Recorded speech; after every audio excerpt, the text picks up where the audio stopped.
Hay historias que no se escriben en libros, sino en las cicatrices del alma. Alan tenía 26 años. Vivía en Lima, en una habitación alquilada junto a su madre, doña Maruja. Ella sufría de Alzheimer avanzado, y cada día era un reto para ambos. Alan no se quejaba. Trabajaba como mesero en un café del centro, atendía a los clientes con respeto, ahorraba lo que podía, y al llegar a casa se convertía en enfermero, cocinero y protector. No tenía lujos, ni redes sociales, ni tiempo libre, pero tenía algo que muchos no: dignidad. Mientras tanto, en una oficina de San Isidro, Rodrigo Salinas cerraba otro contrato millonario. Tenía 39 años, era dueño de una firma de inversiones y era tan temido como admirado. Rodrigo no creía en la compasión, creía en el poder, en el dinero y en aplastar a cualquiera que no estuviera a su nivel. Esa mentalidad lo había llevado lejos, pero también lo había vaciado por dentro. Una mañana cualquiera, Rodrigo entró al café donde trabajaba Alan. Iba con prisa y con soberbia. Y ese día cambiaría la vida de ambos. Rodrigo entró al café sin saludar. Se sentó en la mejor mesa, sacó su celular y ordenó sin mirar a nadie. Un espresso doble, caliente, con espuma perfecta y rápido. Alan, con educación, anotó el pedido. Caminó al mostrador, lo preparó él mismo, cuidando cada detalle. En menos de 3 minutos regresó con la taza. Rodrigo la probó y frunció el ceño. «La espuma está mal, está bajando. ¿Eres idiota o es tu primer día?», gritó, haciendo que todos en el local miraran. Alan se quedó quieto. Bajó la cabeza. «No, señor. Disculpe si no fue de su agrado. Puedo prepararle otro si desea». Pero Rodrigo no quería café, quería sentirse superior, quería aplastar. Levantó la taza y la arrojó contra el suelo. La cerámica estalló. El café caliente se esparció sobre el piso limpio, y con voz burlona, Rodrigo dijo: «Ni para limpiar mesas sirves, eres una vergüenza». El silencio fue brutal. Nadie intervino. Solo se escuchaba la respiración de Alan y el zumbido del aire acondicionado. Un cliente en una esquina grabó todo con su celular. Alan recogió los pedazos, no dijo nada, no lloró, solo miró al suelo con una dignidad que gritaba más fuerte que cualquier insulto. Horas después, ese video circulaba en redes sociales. El título era claro: «Empresario humilla a mesero en pleno centro de Lima». Se viralizó. Cientos de miles lo vieron. Algunos insultaban a Rodrigo, otros admiraban la entereza de Alan. Pero Alan no tenía redes, no sabía nada. Solo siguió trabajando como si nada hubiera pasado. Hasta que, al día siguiente, el administrador del café lo llamó a la oficina. «Alan, han llamado medios. Dicen que tú eres el del video. ¿Estás bien? ¿Quieres denunciar?». Alan respiró hondo. Negó con la cabeza. «No quiero venganza, quiero paz. Solo quiero seguir trabajando». Y así lo hizo. Volvió a servir mesas, lavar tazas, atender con una sonrisa forzada y llegar por las noches a cuidar a su madre, que lo confundía con su difunto esposo. Mientras tanto, Rodrigo se burlaba en privado. «No fue para tanto», decía. «Si ese tipo lloró, fue porque no tiene carácter». Pero el escándalo mediático crecía. Su empresa, aunque sólida, comenzó a recibir presiones. Clientes se retiraron, patrocinadores cancelaron contratos, y el nombre de Rodrigo empezó a convertirse en sinónimo de arrogancia. La caída, aunque lenta, ya había comenzado. Pasaron 3 meses. Rodrigo había perdido a 2 de sus mayores inversionistas. Uno por presión social, otro por miedo a que su imagen afectara la reputación de la firma. Intentó disimular, hizo entrevistas, contrató a asesores de imagen, pero ya era tarde. Su carácter explosivo, antes admirado por los ambiciosos, ahora lo convertía en un paria corporativo. Una mañana, durante una reunión con su junta directiva, uno de los socios se levantó y dijo en voz alta: «Lo que hiciste con ese mesero fue una vergüenza». Ya no quiero que me asocien contigo. Y se fue. Así, sin más. Rodrigo no lo dijo, pero lo sintió. Su mundo comenzaba a desmoronarse. Mientras tanto, Alan fue despedido del café, no por culpa, sino por presión. El dueño no quería más cámaras en su negocio. Pero él no protestó. Consiguió trabajo en una panadería barriendo pisos y acomodando productos. Más trabajo, menos descanso, pero seguía adelante. Doña Maruja empeoraba. Ya no hablaba, solo miraba al vacío. Y cada noche, Alan se arrodillaba frente a su cama y pedía fuerzas a Dios. No justicia, no venganza, solo fuerzas. Y a veces, un poco de esperanza. Un año después del escándalo, Rodrigo era otro hombre, aunque todavía no lo sabía. Su empresa colapsó. Una auditoría reveló que uno de sus socios había desviado fondos. Las pérdidas eran millonarias, y los medios lo destrozaron. Rodrigo trató de culpar a otros, pero ya nadie lo respaldaba.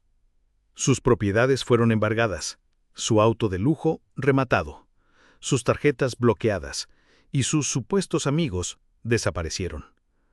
De un ático en San Isidro, pasó a alquilar un pequeño departamento en Surquillo. Ahí, solo, sin dinero, sin influencia, y con el teléfono en silencio, Rodrigo enfrentó por primera vez en su vida el silencio del fracaso. Comenzó a beber, a enfermarse, a enojarse con todo, pero no con él mismo, aún no.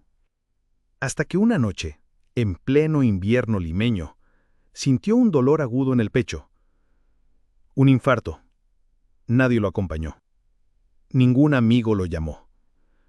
Fue llevado de emergencia a un hospital público, como cualquier ciudadano común, sin nombre, sin poder, sin excusas. Y ahí, en una cama sin sábanas calientes, comenzó su verdadera transformación. Rodrigo despertó en la sala de observación del hospital. Sus brazos conectados a sueros, la luz tenue, el olor a desinfectante y el frío, ese frío que se cuela en los huesos y en el alma. No entendía cómo había llegado allí, solo recordaba el dolor en el pecho y la oscuridad. Una enfermera se le acercó. Le dijo con voz serena: «Tuviste un infarto. Estás estable, pero vas a necesitar reposo y cuidados especiales». Rodrigo intentó hablar, pero le dolía hasta tragar saliva. Estaba débil, vulnerable, por primera vez en su vida, indefenso. Horas más tarde entró un enfermero con una bandeja, pan integral, sopa tibia, un termo de agua. Rodrigo levantó la vista y lo vio. Era Alan, el mismo joven que años atrás él había humillado, el mismo a quien le gritó, le arrojó una taza y destrozó en público. Alan ahora llevaba uniforme de hospital y una paz en el rostro que Rodrigo no comprendía. Rodrigo se quedó helado, tragó saliva y con voz ronca solo dijo: tú eres el... Alan asintió. Sí, soy yo. Pero no se preocupe, estoy aquí para cuidar de usted, como cuido de todos. Y sin más, le colocó la bandeja, le acomodó la almohada y se retiró. Rodrigo se quedó solo, en silencio, y por primera vez en su vida sintió vergüenza de verdad. Esa noche, Rodrigo no pudo dormir. Cada vez que cerraba los ojos, veía su propia arrogancia reflejada en el rostro sereno de aquel joven al que había humillado, y que ahora le llevaba la comida con respeto. Recordó la taza rota, las risas, los insultos, y sintió una punzada en el pecho. Pero esta vez no era física, era su conciencia. Por años la había callado, pero ahora hablaba fuerte. Al amanecer, Alan volvió. Le tomó la presión, ajustó la cama y lo ayudó a sentarse. Rodrigo lo miró fijo. Había lágrimas contenidas en sus ojos. «¿Por qué lo haces?», preguntó Rodrigo con voz quebrada. ¿Por qué me estás ayudando? Alan lo miró sin odio, sin rencor. Porque usted está enfermo. Y porque yo también fui ayudado cuando no tenía nada. Rodrigo agachó la cabeza.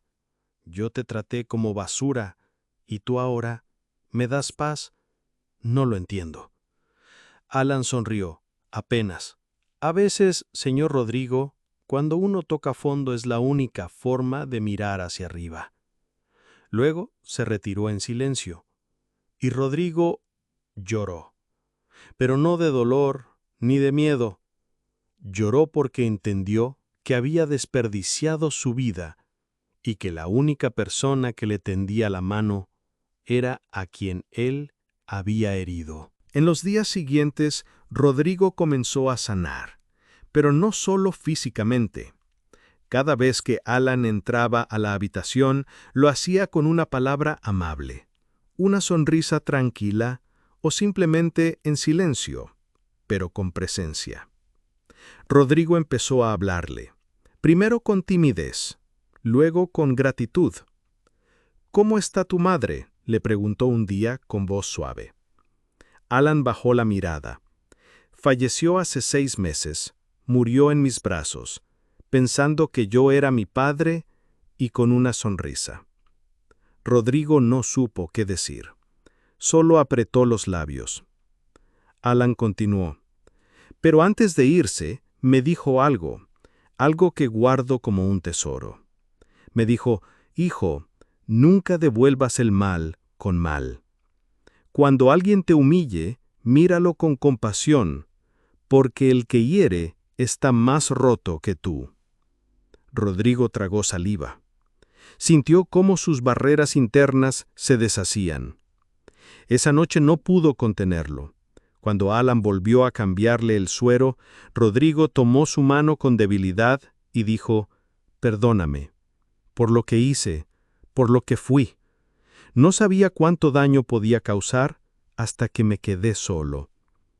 Alan lo miró y con una calma que solo el dolor superado da, respondió, «Ya te perdoné el mismo día que rompiste aquella taza, porque si no lo hacía, el odio me habría destruido a mí también». Y en esa habitación humilde, sin cámaras, sin jueces, sin testigos, 2 hombres lloraron. Uno por orgullo, el otro por haberlo soltado. Días después, Rodrigo fue dado de alta, pero no regresó a ningún departamento elegante ni a una empresa. Volvió a una habitación alquilada, con paredes descascaradas y un colchón prestado. Pero por primera vez no le pesó, porque algo dentro de él había cambiado. Decidió buscar trabajo, no como empresario, ni como gerente, ni como conferencista de éxito, sino como voluntario en el mismo hospital donde fue atendido. Pidió permiso para ayudar a limpiar, llevar bandejas, conversar con los pacientes. Al principio, nadie le reconocía, pero cuando lo hacían, decían, «¿Usted no es aquel empresario famoso?». Él solo sonreía y respondía, «Fui muchas cosas, pero ahora solo quiero ser útil». Alan, por su parte, siguió trabajando en el hospital, pero también comenzó algo nuevo. Con ayuda de un grupo de amigos, abrió una pequeña fundación para asistir a personas con familiares con Alzheimer. Le puso el nombre de su madre, Hogar Maruja. Rodrigo fue uno de los primeros donantes, anónimos pero sinceros. Y en las tardes, cuando terminaban sus turnos, ambos a veces se sentaban en la banca de afuera, con un café sencillo en mano, sin espuma, sin exigencias, solo conversación. «¿Sabes qué es lo más irónico?», dijo Rodrigo una tarde. «Pensé que humillarte me hacía más fuerte, pero tú, al perdonarme, me hiciste libre». Alan lo miró y con una media sonrisa respondió, «Y tú, al pedir perdón, hiciste lo mismo conmigo». Y en ese silencio compartido, aprendieron que el verdadero éxito no se mide en cifras, sino en cuánto amor somos capaces de dar incluso a quienes nos rompieron el alma. La historia de Alan y Rodrigo no apareció en portadas de periódicos. No se viralizó como aquella humillación en el café, pero se convirtió en algo mucho más importante, en un testimonio vivo de cómo el orgullo destruye y el perdón reconstruye. Rodrigo jamás volvió a ser rico en dinero, pero fue rico en tiempo, en servicio y en propósito. Cada semana daba charlas a jóvenes sobre los peligros de la soberbia, y cada vez que hablaba decía: todo lo que sube sin humildad, cae sin red. Yo lo aprendí gracias a un joven mesero al que destrocé y que decidió levantarme cuando nadie más lo hizo. Alan, por su parte, nunca dejó de ayudar, ni de sanar, ni de mirar con compasión a quienes cargaban con rabia. Un día, un joven voluntario le preguntó: ¿usted nunca sintió odio por lo que le hicieron? Alan miró al cielo, respiró profundo y respondió: el odio consume, el perdón libera, y yo elegí ser libre. ¿Y tú, que escuchas esta historia, a cuántos has humillado sin darte cuenta? ¿A cuántos has herido por tu ego, tus palabras, tus silencios? ¿Estás dispuesto a pedir perdón? ¿Y tú, estás dispuesto a darlo? Recuerda, quien humilla a otro revela su pobreza interior, pero quien perdona revela la riqueza de su alma, porque no hay mayor fuerza que el amor que no guarda rencor, y no hay victoria más grande que levantar al que una vez cayó por nuestra culpa.